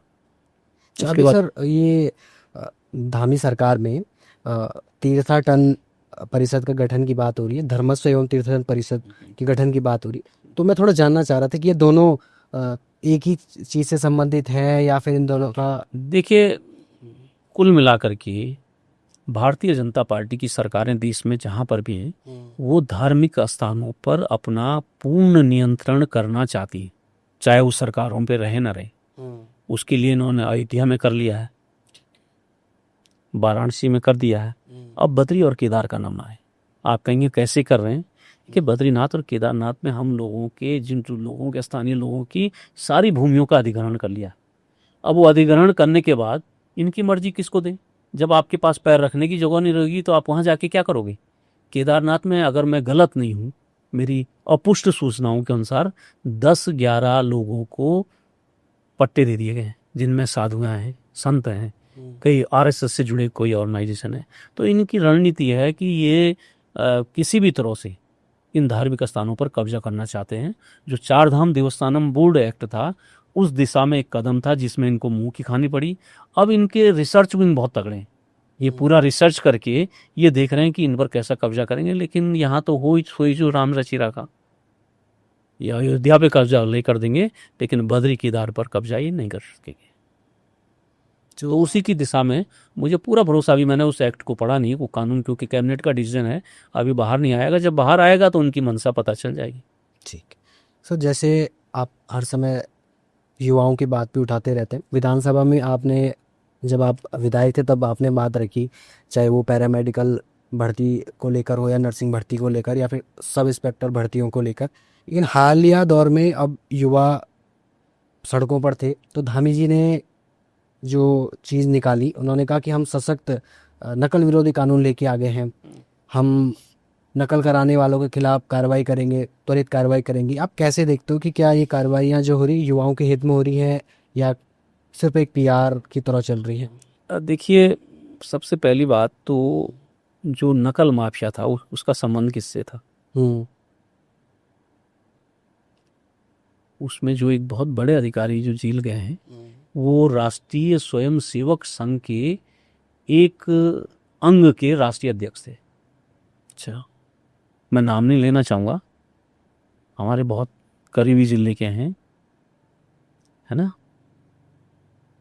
वो जो सज्जन उत्तरकाशी के थे उनका संबंध किस पार्टी से? अच्छा, देखिए, गलत काम आप बिना सत्ता के संरक्षण के नहीं कर सकते।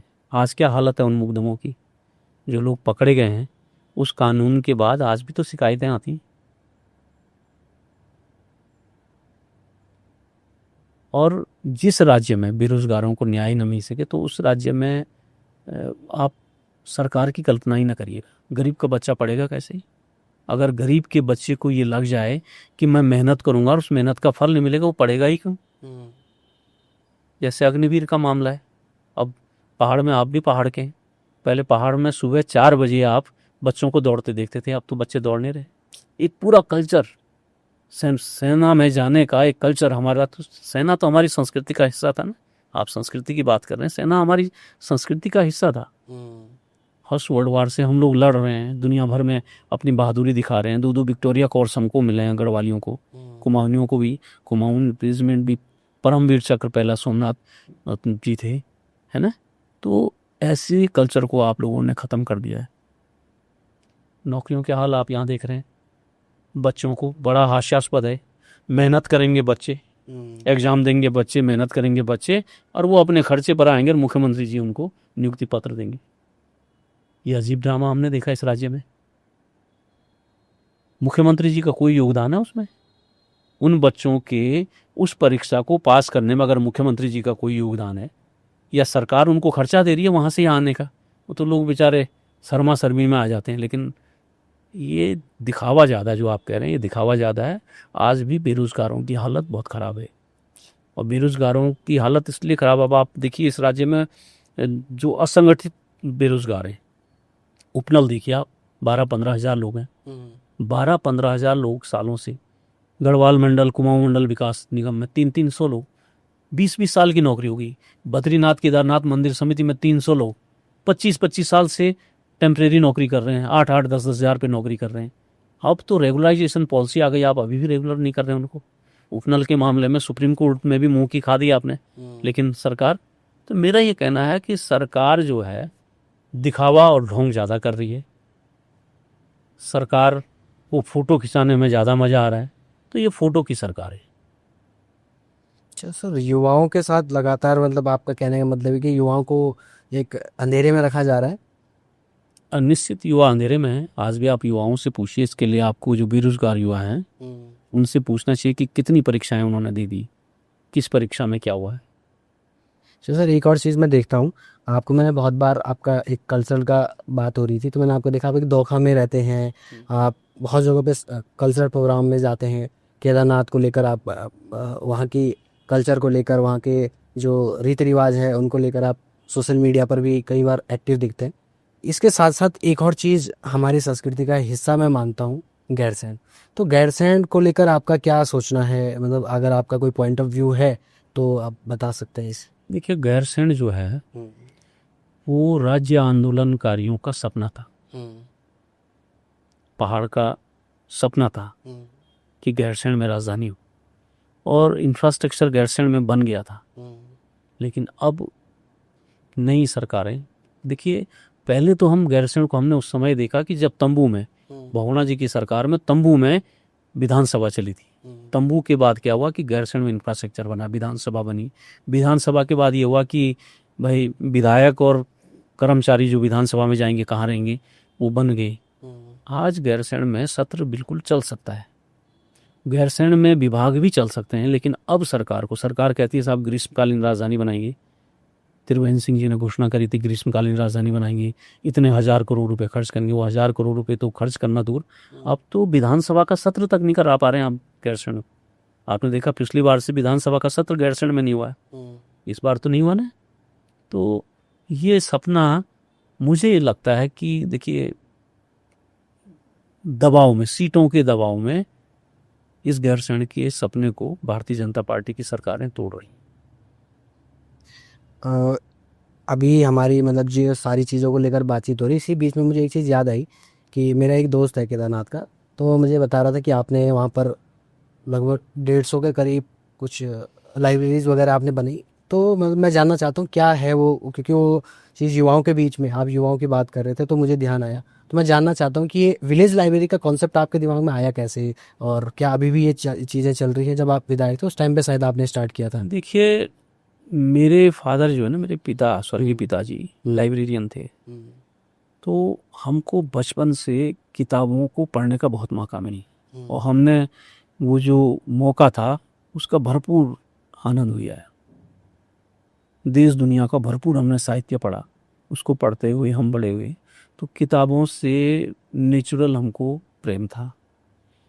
मैं ये चाहता था कि हमारे हर गांव में एक ऐसी लाइब्रेरी, देखिए मैं बहुत पहले, मेरे पिताजी ने लाइब्रेरियन, डिस्ट्रिक्ट लाइब्रेरियन रहते हुए राजा राम मोहन राय ट्रस्ट की तरफ से कुछ गांवों में लाइब्रेरियाँ खोली थी। अच्छा।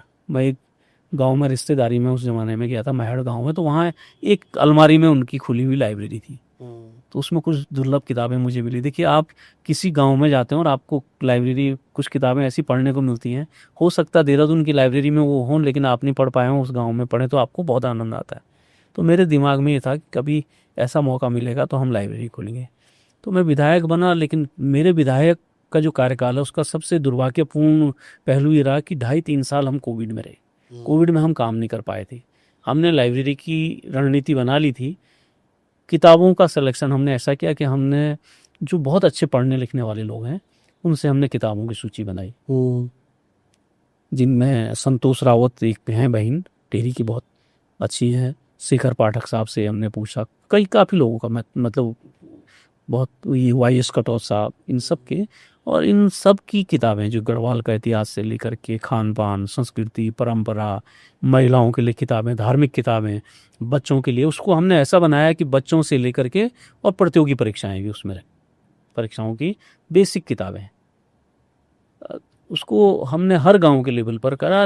लेकिन थोड़ा सा कष्ट ये हुआ कि क्योंकि कोविड का समय था, हम अंत में दे पाए, और हमने वो मजबूरी थी कि ग्राम सभा को देना था। अब ये नहीं कहा जा सकता कि मैं कभी कभी बहुत मुझे कष्ट होता है जब मैं किसी गांव में जाता हूँ, लोग बोलते हैं साहब वो किताबों का सेट वहीं पड़ा हुआ है कहीं प्रधान जी के किसी कोने में जिनकी। तो देखिए, लेकिन हमको एक संतोष ये होता है कि वो लगभग 1,10,000 की योजना थी। 1,10,000 का रास्ता अगर हम देते हैं, 2 लाख का रास्ता देते हैं, तो उसका कोई पता ही नहीं चलता है। हमें ये संतोष है कि वो किताबें कहीं भी पड़ी होंगी, जब कोई खोलेगा किताबों को फाड़ेगा तो कोई नहीं, किताबों को कोई अपने घर ले जाएगा तो घर में पड़ी रहेगी ना। किताब ऐसी चीज़ है कि मुझे लगता नहीं कि दुनिया का कोई भी आदमी किताब को बर्बाद करेगा या पकौड़ी भी नहीं खाएगा उस किताब में। तो वो जब भी किसी के हाथ पर लगेगी, देखिए अभी किसी गांव में गया था, हाँ मैं मक्कू गांव गया था, तो मक्कू के लोग एटकिंसन के गजेटियर में अपने जो हक वो फोटो स्टेट करके लाए थे। इंग्लिश का जो एटकिंसन का गढ़वाल गजेटियर जो है, अरे मैंने कहा ये तो आपके गांव में जो मैंने गजेटियर दिया है उसी के हैं। तो मैंने कहा प्रधान जी से कौन किताबों को एक जगह पे सजा के रखो, उसमें है ये सब, ये उसी का अंग्रेजी अनुवाद, अंग्रेजी का हिंदी अनुवाद है। तो वो किताबें जब भी किसी के, देखिए गोनार गांव में, गोनार मधमेश्वर का अंतिम गांव है, अच्छा। वहाँ बच्चे बहुत अच्छा पढ़ते हैं। कुछ गांवों के बच्चे जब मुझे मिलते हैं कहते हैं साहब हमने वो किताब पढ़ी। तो देखिए ऐसा है कि हर आदमी तो पढ़ेगा नहीं। सही बात। मैं पत्रकार के रूप में रस्किन बॉन्ड साहब का इंटरव्यू करने के लिए गया था, अभी भी रस्किन बॉन्ड साहब हैं, मसूरी में रहते हैं। तो वो कहते थे कि पढ़ना कभी भी अच्छी, मतलब पॉपुलर हॉबीज में नहीं रही है। कि हमारे ज़माने में डिस्ट्रैक्शन रेडियो था, अब टीवी है, टीवी, मोबाइल है। अब मोबाइल है। तो हम ये कहते हैं कि हजारों में से एक बच्चा भी अगर उस किताब को पढ़ेगा, इस साल नहीं पढ़ेगा जब हमने दी है, अगली पीढ़ी में पढ़ेगा। क्योंकि किताब को, मुझे लगता है वो किताबें इतनी अच्छी है कि लोग रखेंगे अपने घरों में। किताबें चोरना भी एक बहुत अच्छा शौक है, चोर के भी अगर कहीं अपने घर में रखेंगे तो वो अनमोल किताबें हैं और वो एक खजाना हमने दिया है।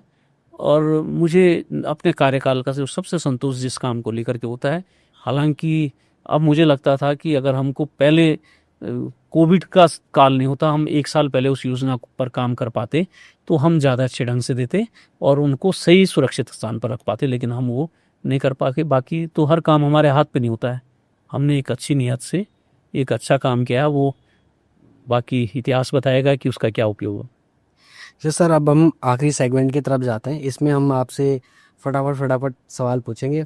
मैं ये जानना चाहता हूँ, एक किताब आप बताइए जो हर किसी को पढ़नी चाहिए, जो आपको लगता है। देखिए किताबें अगर किसी को पढ़नी चाहिए, Gandhi, my experiment with truth और नेहरू जी का डिस्कवरी ऑफ इंडिया से लेकर के नेहरू की किताबें पढ़नी चाहिए। अगर थोड़ा जिन लोगों को कानून और देश के, मतलब जैसे देश में जो कॉन्स्टिट्यूशनल डेवलपमेंट हुए उनको अगर पढ़ना चाहिए तो वी द पीपुल नानी पाल की बात जरूर पढ़नी चाहिए। और आप ट्रैकिंग, एक बेस्ट ट्रैकिंग रूट बताएं आपकी, जो पहली बार करने जा रहे हैं ट्रैकिंग हमारे केदारनाथ क्षेत्र में, उसके लिए आप एक ट्रैकिंग रूट बताइए।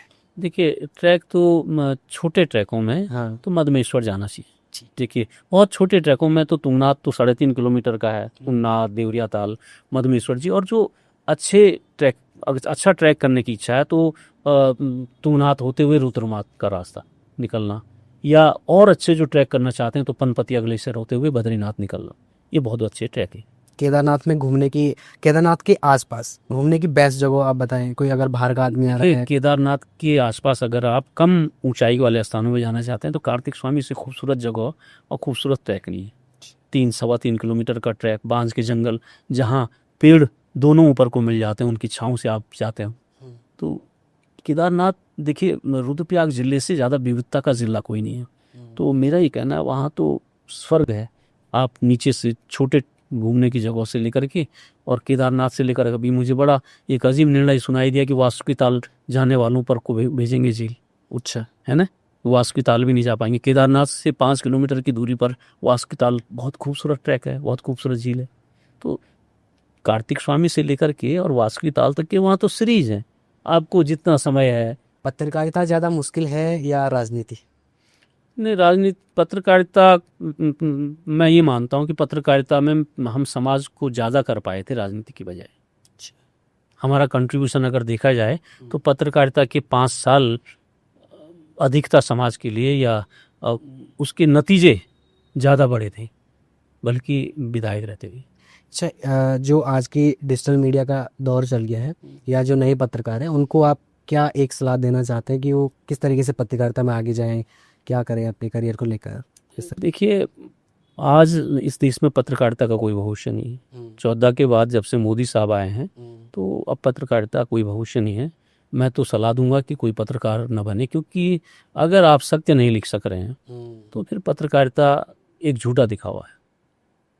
या तो आप सांस्कृतिक पत्रकारिता करें, कल्चर पर लिखें, लेकिन अगर आपको इन्वेस्टिगेटिव रिपोर्टिंग करनी है, समाज में आपके सामने गलत हो रहा है, अगर आप उस पर कलम न चला पाएं, और अगर आप कलम चला भी रहे हैं और आपका प्रतिष्ठान उसको छापने की या उसको दिखाने की हिम्मत नहीं कर पा रहा है, तो फिर उस पैसे का कोई फ़ायदा नहीं। तो सर, आपसे बातचीत करके हमें बहुत अच्छा लगा। मतलब काफ़ी सारी चीज़ें हमने सीखी, पत्रकारिता के आपके अनुभव जाने, और राजनीति पर भी हम बात करना चाहते थे, लेकिन आज हम पत्रकारिता को लेकर ही बात कर रहे हैं आपसे। कभी भविष्य में आपसे मौका मिलेगा हमें दोबारा, तो ज़रूर हम राजनीति को लेकर भी बहुत अच्छे से गहनता से कोशिश करेंगे, जितना बेटर हम कर पाएँ आपसे बातचीत और आपके अनुभवों का लाभ ले पाएंगे। तो सभी दर्शकों से मैं उम्मीद करता हूँ कि आप लोगों को कैसा लगा, आप हमें कमेंट बॉक्स में ज़रूर बताएंगे। और ऐसे ही आपके लिए हम पॉडकास्ट सीरीज़ में अनुभवी और जाने पहचाने पत्रकारों को लाते रहेंगे।